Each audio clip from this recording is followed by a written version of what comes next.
जय माता दी। आज आप लोगों को मैं बताऊंगा, जिस भी लड़के या लड़कियों का शादी नहीं हो पा रहा है, शादियों में आ रही है बाधा, बहुत दिनों से आप चिंतित है शादी को लेकर के, तो आप बिल्कुल चिंता न करें, बिल्कुल भी आप फिक्र न करें। आज आपको बिल्कुल उसका समाधान मिलने वाला है, बिल्कुल 100% समाधान आपको मिलने वाला है। आप छोटे छोटे उपाय करके जो भी आपके रिश्ते में बाधा आ रहा है, अड़चन आ रहा है, आपके विवाह कार्य में रिश्ता पक्का होने के बाद भी रिश्ता कट जा रहा है, बात बनते बनते बिगड़ जा रहा है, तो बिल्कुल भी अब आपको चिंता करने की जरूरत नहीं है। आप छोटे से उपाय में बता रहा हूं, उसको कर लीजिए और देखिए आपका विवाह कार्य कितना जल्दी संपन्न हो जाएगा और आप भी दाम्पत्य जीवन में प्रवेश कर जाएंगे। ये जो उपाय है, जो विधि होता है, इसमें बहुत बड़ी शक्ति होता है, बहुत इसका चमत्कारिक फल प्राप्त होता है, लेकिन पहले करना पड़ता है। आपको उस विधि को, उस उपाय को करना पड़ेगा, तो उसका फल बिल्कुल 100% आपको प्राप्त होगा, बिल्कुल आपका कार्य सिद्ध होगा। सच्चे मन से श्रद्धा युक्त होकर के उपाय करना चाहिए। देखिए, जो पूजा पाठ की चीजें होती हैं या पूजा पाठ जो भी हम करते हैं, उसमें बहुत ही आस्था से करना चाहिए। उस पूजा पाठ को, उपाय को बहुत ही श्रद्धा के साथ करना पड़ता है, तब उसका, मैं तो कहता हूँ 100% नहीं, पूरा 101% आपको उसका फल प्राप्त होता है। लेकिन आप श्रद्धा युक्त होकर के उस उपाय को करिए और अपने मन में इस प्रकार का विचार लाइए, इस प्रकार का अपने मन में श्रद्धा रखिए, मेरा कार्य तो बिल्कुल सफल हो गया और मेरा कार्य बन गया। मैं कहता हूं, देखिए आपका कार्य बिल्कुल सिद्ध हो जाएगा, बिल्कुल आपको 100% उसका रिजल्ट प्राप्त होगा। श्रद्धा युक्त होकर के करने से आपको 100% फल प्राप्त होता है, वह काम सिद्ध हो जाता है। तो जिस लड़के या लड़कियों का विवाह नहीं हो पा रहा है, विवाह में अड़चन आ रही है, वो लोग सबसे पहले तो मैं बताना चाहूंगा, भगवान बृहस्पति का पूजन चालू कर दें। नहाने वाले पानी में हल्दी डाल करके नहाना आज ही प्रारंभ कर दें। और भी मैं उपाय बताऊंगा, तो आप लोग हमारे वीडियो में बने रहें और चैनल को सब्सक्राइब करें, वीडियो को लाइक शेयर अवश्य करें, जिससे कि ज्यादा से ज्यादा लोगों को इसका लाभ प्राप्त हो सके। दूसरा, मैं जो उपाय है उसको बता रहा हूं, आप लोग उस उपाय को कम से कम 11 गुरुवार करें। 11 गुरुवार तक आपको लगातार करना है, बिल्कुल एक भी गुरुवार छूटना नहीं चाहिए। तो आपका विवाह कार्य, भगवान ने चाहा तो आप 5 बार या 6 बार ही किए रहेंगे, आपका बिल्कुल विवाह उसी समय पक्का हो जाएगा। लेकिन आप उस उपाय को कंटिन्यू करते रहना, जब तक 11 पूरा ना हो जाए, जब तक आप बंद मत करना इस उपाय को।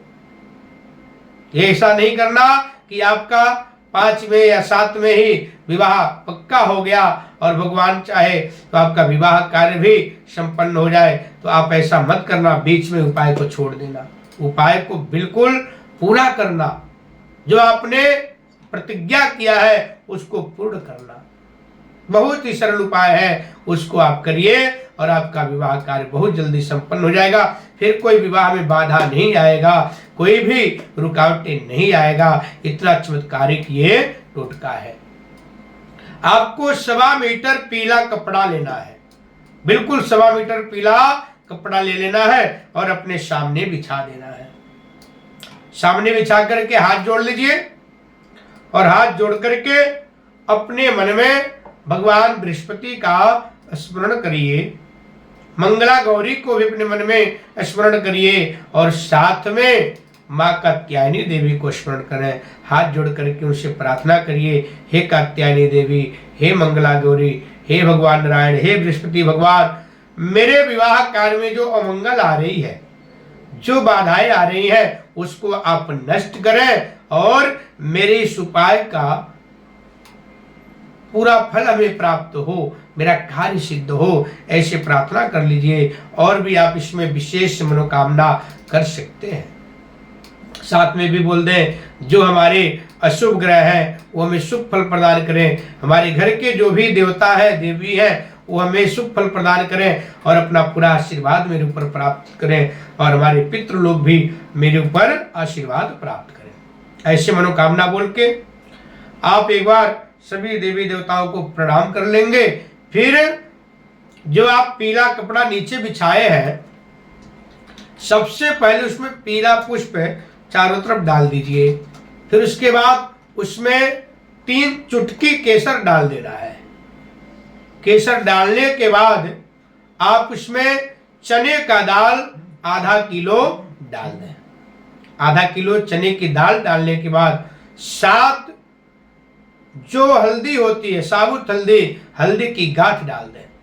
7 हल्दी की गांठ डालने के बाद आपको 7 ढेली गुड़ का लेना है और एक एक ढेली गुड़ हाथ में लेकर के अपने मन में भगवान बृहस्पति से प्रार्थना करना है। कात्यायनी देवी और मंगला गौरी से प्रार्थना करना है। अपने मस्तक से लगा करके एक एक जो हल्दी का गांठ चढ़ाए हैं उस गुड़ के ऊपर रख करके मनोकामना बोल के रख देना है। ऐसे 7 गुड़ और हल्दी का गांठ उसके ऊपर रख करके मनोकामना करना बारी बारी, फिर रख दीजिए और उसका पोटली बना दीजिए।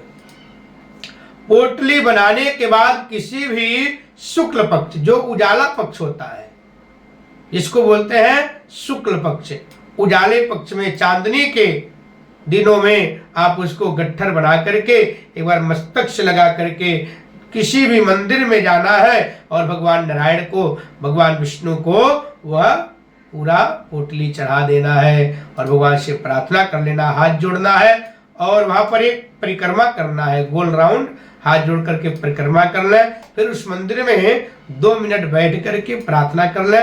बैठना जरूर है, ये भी ध्यान रखना आप, क्योंकि जब आप बैठेंगे तो उस उपाय का पूरा फल प्राप्त होगा। और मैं बताना चाहूंगा एक बात आप लोगों को, कहीं भी मंदिर में जाए, भले ही आप 1 सेकंड को बैठें, लेकिन बैठना चाहिए। बैठने से आप जो भी पूजा करते हैं, जो भी पाठ करते हैं, जप करते हैं, नियम करते हैं, उसका संपूर्ण फल प्राप्त होता है। ये उपाय आप शुरू कर दें, कहीं भी मंदिर में जाए तो 1 सेकंड जरूर बैठें। इसका बहुत विशेष महत्व है शास्त्रों में, वेदों में। तो आप लोग इस उपाय को करके भगवान नारायण, भगवान विष्णु को चढ़ा करके थोड़ी सी बैठ जाए, फिर भगवान को मत्था टेक करके अपने घर को चले आए या जहां भी आपके कार्यस्थल पे जाना है जाए। और कमेंट में भी ओम नमो भगवते वासुदेवाय, ओम कात्यायनी दिव्यै नमः, ओम कात्यायनी दिव्यै नमः कमेंट के माध्यम से भी आप लिखें। अगर आप लोगों को विशेष जानकारी भी लेना है, अपनी कुंडली भी दिखाना है, तो आप नीचे दिए गए नंबर पे संपर्क कर सकते हैं, अपना बात रख सकते हैं, जो भी समस्या है उसका समाधान आप पा सकते हैं। तो आप लोग बिल्कुल नंबर जो है उस पर बात करके अपना समस्या का समाधान पा सकते हैं। जय माता दी।